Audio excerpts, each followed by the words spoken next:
It is time to check in with our local mayors around the region. Once again, we're joined by the Town of Oakville's Mayor, Rob Burton, via Skype. Good morning. How are you?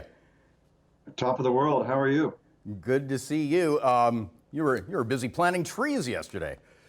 Yes, sir. It's a never-ending battle. We're increasing our urban forest canopy to 40%, which requires planting of more than 20,000 trees a year. So we're working away at that. And Siemens, which has got its national headquarters here in Oakville, every year turns out and plants hundreds. And you're showing a shot of me thanking them for being so good about helping us grow our canopy. Yes, Siemens is a major employer. Let's talk about another major employer, and good news with Ford getting more work with a number of EV vehicles and a huge investment to keep the Canadian headquarters rolling in Oakville. Well, it's the biggest investment in history that I know of, except for, if you bring forward the 1953 investment and you rephrase it in current dollars, maybe that was bigger. But in terms of every 7 to 10 years, the retooling of the plant, this is the biggest ever, and incredibly impressive.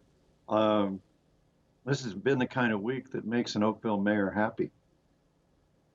Well, this is a lot of employees. What's the number? Ford is the biggest private sector employer in Oakville. It's true. And I was told the other day that there are 3,400 right now. What they've just described, putting in 4 new products and a 5th a year after. When the edge runs out in 2023, they're shifting to 4 electric vehicles, and then in 2025, a 5th one. Now, is this a seamless transition to the EVs from the end of the Edge production? Well, you'll have to ask Ford. Yeah, I'm only the mayor. You're only the mayor. But you drive an Edge, but this will carry us. It's a wonderful car. Like I told your viewers the other day, buy one. It's a really good car. Well, the EV production will take the Ford plant in Oakville through 2028. So it's certainly a huge sigh of relief, because talk about the impact that would have been if it went the other way. Well, I mean, the real impact is that there's 3,400 people who live not only in Oakville, but around Oakville, and I'm sure in Hamilton as well, directly employed. And if you count the indirectly employed, because of the spin-off jobs, just from the Ford plant, probably 40,000, and spread all over Ontario, and even some in Canada, because some of the supply chain for this plant stretches out into the West and into Quebec.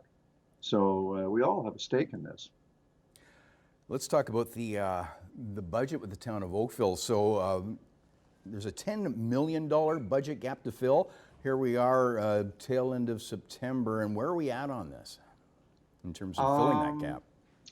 We closed that gap. I think we're down to about a $4 million gap, which we expect to find through efficiencies and reorganizations. And I don't want to call it ending services, but maybe suspending some services.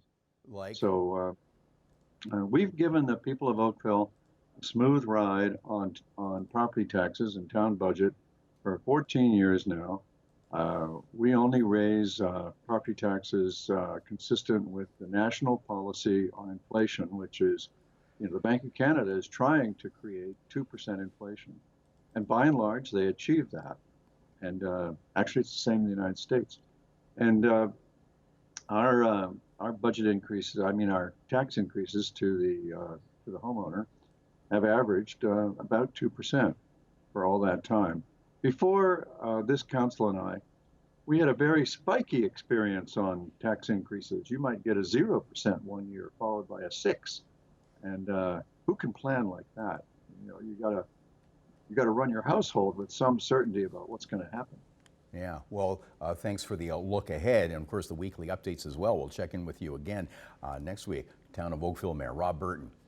Great to be with you.